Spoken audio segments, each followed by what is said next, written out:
Moving on to some college basketball, I want to talk about Chris Beard. If you're unfamiliar with Chris Beard, he's the men's basketball for the Texas Longhorns.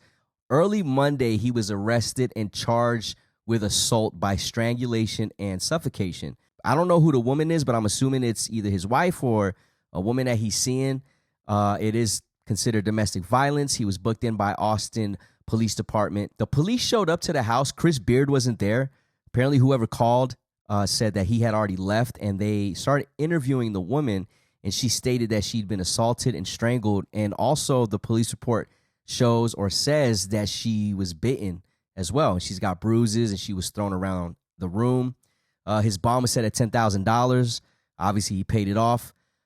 He was asked to stay 200 yards away from the victim. He can't contact her in any threatening manner. Texas, after investigating in a day, they decided to suspend Beard with no pay. But his attorney is saying that he's 100% innocent. He should have never been arrested. The charges should be dismissed.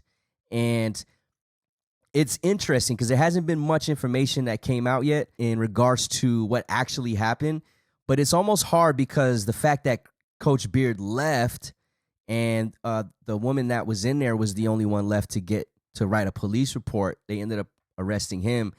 I'm unsure if they released any images of her injuries or not, but this is definitely a story that I want to stay close by and see what happens, because there have been, usually players have this situation, especially in the NFL, where they're abusive to women. And we've, for the most part, it's, there's videos of it, there's evidence, and sometimes there isn't.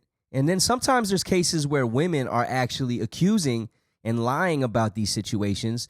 Brian Banks is a very good example of that story, in which in college, he was accused of raping a woman, and he ended up serving like 4 years or something like that. And he was a high draft pick, but obviously he didn't get drafted. She recanted her story, said she lied, and then they released him. So I'm not saying that he didn't do nothing. I really don't know what happened, but it is interesting to say that his attorney is saying that it didn't happen. So I'm kind of like confused now, like what happened?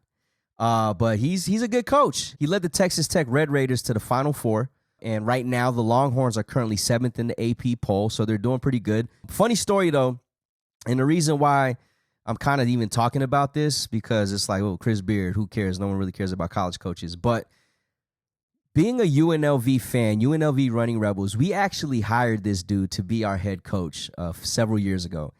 And he was only on staff for 19 days. And this is the coldest move. I'm almost like, probably would have did the same thing. This is the coldest move.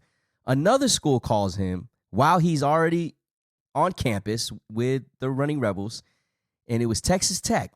And they say, hey, we want you to be our head coach.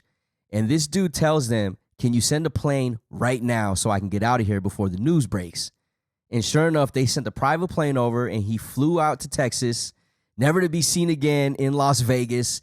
And the word got out that he, resigned from Las Vegas. So his tenure with the Rebels was 19 days. It's probably the shortest time a coach has ever been a coach for the Running Rebels. I don't even think he got to practice with the team. But crazy shit. I probably would have left too, because considering why he left, he said he wanted to be closer to his daughters who live in Lubbock. And also, he's a byproduct of Bobby Knight. So he actually coached under Bobby Knight and his son. And he wanted to kind of continue that legacy at Texas Tech. The connection that I want to make here is, if you guys know who Bobby Knight is, he was a very aggressive coach. And in some people's eyes, very violent to his players. Yeah, he was violent. He choked his players. He was throwing chairs around. He used to hit them. So as a byproduct of Bobby Knight, is it really surprising that Chris Beard is also violent? Just saying. I don't know.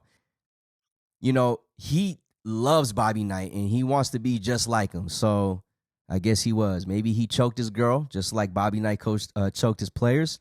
Maybe he threw a chair at her.